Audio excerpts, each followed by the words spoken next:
a gente tá falando aqui com o Helena e Rodrigo desse sucesso, de tudo que tá acontecendo, mas acho que era legal a gente voltar lá no passado, né? É, Como eu voo começou, pro passado, Pegar né? um voo pro passado. Exatamente, porque, pô, até vocês se encontrarem, rolou muita história, né, individual de cada um aí.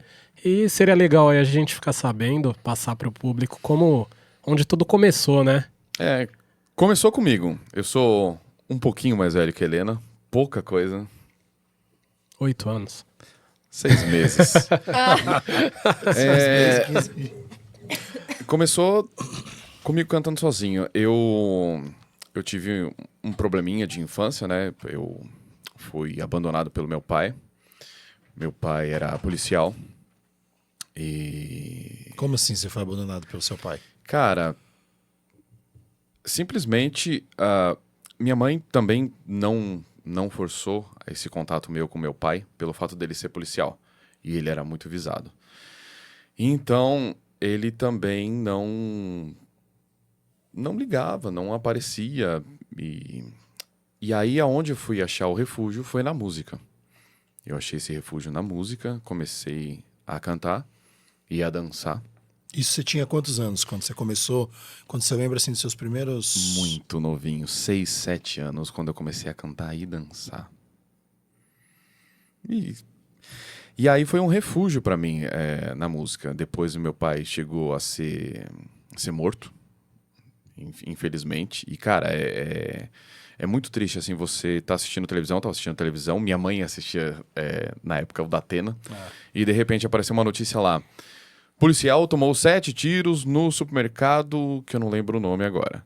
E eu lá. E a gente se atentou, assim, sabe? E eu não sei por que minha mãe sentiu alguma coisa. Ela olhou pra mim e falou assim... Acho que é seu pai. Do nada não tinha aparecido. E depois apareceu no Datena. Meu pai tinha tomado 7 tiros. Nossa. E agora vai a grande surpresa. Ele não morreu dessa vez. Não? Não. Ele foi pro hospital. Sobreviveu. Acabou sendo preso. Foi pra prisão de Tremembé. E ali ele foi queima de arquivo. Aí assassinaram ele com 1 mês antes dele ser solto. Mas... Eu nem sei se eu posso falar isso aqui porque é meio pesado, mas... Ah, não, pode. Faz parte da sua história, né? História, né? Cara, É a nem sua sei se eu música. posso. Mas você pode falar por qual motivo ele foi preso? Cara, é um pouquinho complicado. Foi... Porque ele foi preso logo após sair do hospital. Foi Foi isso, pelo que porque eu foi uma entendi? troca de tiro com a corregedoria. Nossa. Uau. Então, ele tava fazendo algo errado. E naquele momento, o que representou pra você a música? Nesse momento, assim, olha, eu não tô mais com meu pai, acho que deve ter muita gente assistindo aí que tem pais separados, não tem mais o pai, não tem mais a mãe. O que a música representou pra você nesse momento? Uma salvação, uma válvula de escape, onde eu conseguia trazer bons sentimentos pra mim e não pensar nessa falta que eu tive. Apesar que eu tenho muito a agradecer um amigo da família, um amigo da minha mãe, que me pegou pra criar desde pequeno. Eu chamo ele de pai até hoje. É uma pessoa incrível, que todo mundo gosta dele. Inclusive, ele é padrinho da Helena. Sim. É uma pessoa incrível, que ninguém tem um ar de falar pra ele. Então, esse cara é o meu pai. Até a última vez que eu encontrei com o meu pai biológico, que foram poucas vezes, eu contei desse caso pra ele e ele ficou meio nervoso, eu fiquei até com receio. Mas esse amigo da família foi o cara que me criou, foi o cara que eu sigo de exemplo e quando eu for pai eu quero ser igual a ele. Hoje, se você olhasse aqui pra nossa câmera e quisesse deixar uma mensagem pra esse seu pai, o que você diria? Biológico? Pro Pro pai, que me ué, que criou? você chama de pai. Cara, você é um exemplo. Deveria existir mais pessoas igual você na Terra, porque o mundo seria muito melhor. Isso pode ter certeza. É verdade. Helena, quando você ouve essa história do Jean, como é que isso te toca? Como é que foi isso pra você, assim, quando você foi crescendo e foi absorvendo mais isso? Então, eu não tive contato nenhum com o pai biológico do Rodrigo. Exatamente por conta dessa ausência na vida dele, né? Então eu não cheguei nem a conhecer. Tudo que eu sei sobre o pai biológico dele foi por história e tudo mais. E na época que ele faleceu, eu já era nascida e tudo mais. Eu lembro dessa história, eu lembro de assistir na televisão, mas eu era muito pequena. Então eu não lembro direito o impacto que gerou, sabe? Assim, eu não tinha muita noção da realidade que estava acontecendo. Até porque, pra mim, sempre, o pai do Rodrigo sempre foi o Vavá. Vavá, o Evaristo. O Vavá Evaristo, que foi o que criou e sempre esteve ali com a gente. Meu, pensa numa pessoa incrível. Incrível, assim, de verdade. Eu tinha um apego muito grande também no Vavá. Tanto que eu demorei muito pra ser batizada, né? Eu fui batizada com acho que eu tinha uns 10 anos, mais ou menos. E aí eu escolhi quem que ia ser o meu padrinho. Eu escolhi o Vavá pra ser meu padrinho. E aí, por conta disso, porque ele é uma pessoa maravilhosa, porque eu vi ele ser o pai que o Rodrigo merecia ter, entendeu? Nossa, E aí super ele- bacana. Meu E padrinho. nessa época, tinha já alguma música sertaneja que vocês ouviam, que vocês lembram? Alguma referência, alguma coisa que vinha, assim, que fez parte desse repertório inicial de vocês? Muito, A gente muito. cresceu ouvindo nossa avó, que é uma segunda voz, excelente. Nosso avô, que é um artista renomado, eu posso até contar um pouco dele aqui depois pra vocês. E os nossos tios, que é o irmão da minha avó, que veio a falecer há pouco tempo aí, que também eles viviam em roda de viola e a gente cresceu ouvindo sertanejo. Raizão? A gente cresceu na roda de viola. Mas vocês não, pelo que eu entendi, vocês não cresceram lá de pequenininho juntos, né? Porque vocês são de pais separados, certo? Na verdade, a gente cresceu junto. Eu conheci o Rodrigo quando eu nasci. Não, aquela brincadeira. A gente cresceu muito junto. A gente sempre foi muito apegado. Só que é por conta da diferença de idade que a gente não tem, né, a mesma... 100% da mesma experiência. Mas por esse problema que eu tive com meu pai, eu não quis que Helena sofresse isso. O pai da Helena é um cara exemplar, é um cara que é um bom pai, mas quando eu via indícios que ela ia sofrer por uma carência de parte paterna, alguma coisa assim, eu tentava suprir. Que é muito a coisa também do irmão protetor, também, né? Tanto que eu cuidei dela, eu troquei a fralda dela, muitas vezes ela ficava comigo de pequena durante muito tempo, Sim. enquanto eles trabalhavam, nossa mãe e o pai da Helena trabalhavam muito, e ela ficava comigo.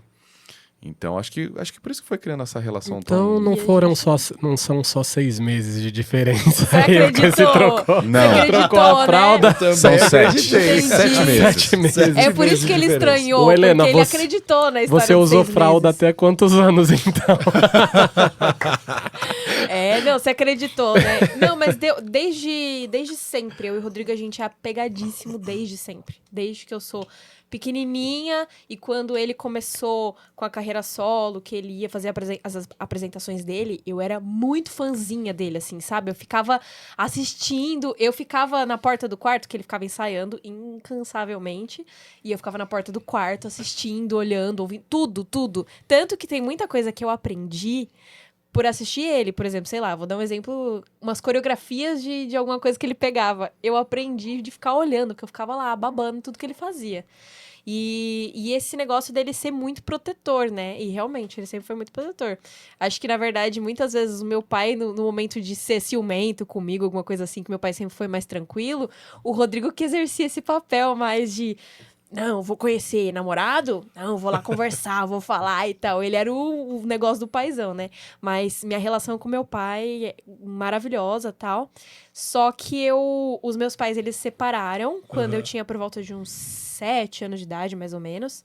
E essa separação pra mim foi muito difícil, porque eu escolhi morar com meu pai. E aí surgiu uma oportunidade pra ele trabalhar e ter uma qualidade de vida muito melhor no Rio Grande do Sul. E ele foi, eu apoiei também. Na época eu falei, não, pai, vai. Sempre fui muito compreensiva quanto a isso. Se a qualidade de vida vai melhorar, vai lá, você se estrutura e tudo mais. Eu preferi ficar em São Paulo por conta de escola, o restante da família tava aqui e tudo mais. Só que essa ida dele pro Rio Grande do Sul, pra mim, foi um impacto muito gigante. Então, com 7 anos de idade, eu tive minha primeira depressão. Muito forte. Com 7 anos? Com 7 7 anos. E aí eu entrei em depressão. E o que me segurou foi a minha família, o Rodrigo e a música também. Que foi uma herança, vamos dizer assim, que meu pai foi deixando pra mim. Porque meu pai, ele também é cantor, compositor. E quando ele foi pro Sul, eu ficava no quarto ouvindo... Meu pai já tinha gravado CD. Eu ficava no quarto ouvindo o CD dele. Então, isso marcou muito pra mim, de eu ficar ali me alimentando da música dele. Tem algum trechinho de alguma música dele que você lembra que você ouvia nessa época? Tem, várias. Quer que eu cante alguma? Quero. Tinha uma que era assim: certo ou errado que for, eu sou feito de uma poesia. Preciso viver, não sei o que vou fazer, mas sei o que posso lhe oferecer. Isso inclui você. Tem várias, Uau. sabia? Eu ficava lá ouvindo as músicas do meu pai pra matar um pouco a saudade, né?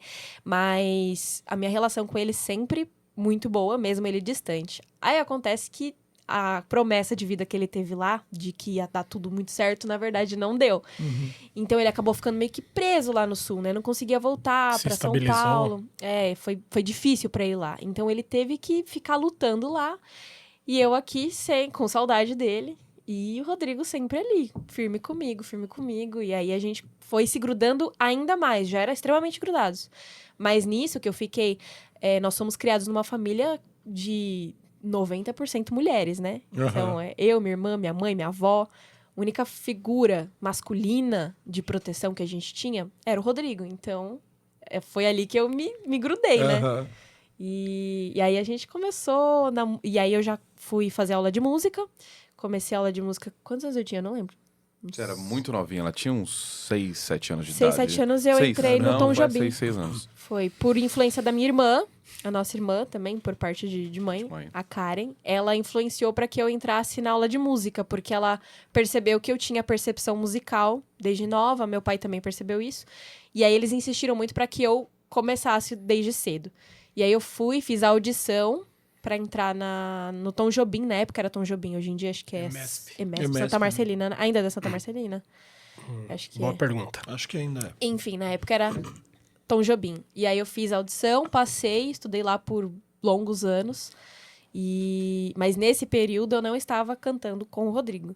Tava ali cantando e assistindo ele, tietando ele. Até pela diferença de idade, não tinha como. Isso é interessante, né? Porque as pessoas veem tudo acontecendo hoje, né, Bruno? Acham que uma carreira surge do dia pra noite, né? Encontramos ali duas pessoas, rostinhos bonitos, Tomamos uma cerveja e e a carreira surgiu, Olha, né? quem dera, né? Quem dera se a estrada não fosse tão cheia de pedras Espinhos. e espinhos. Realmente.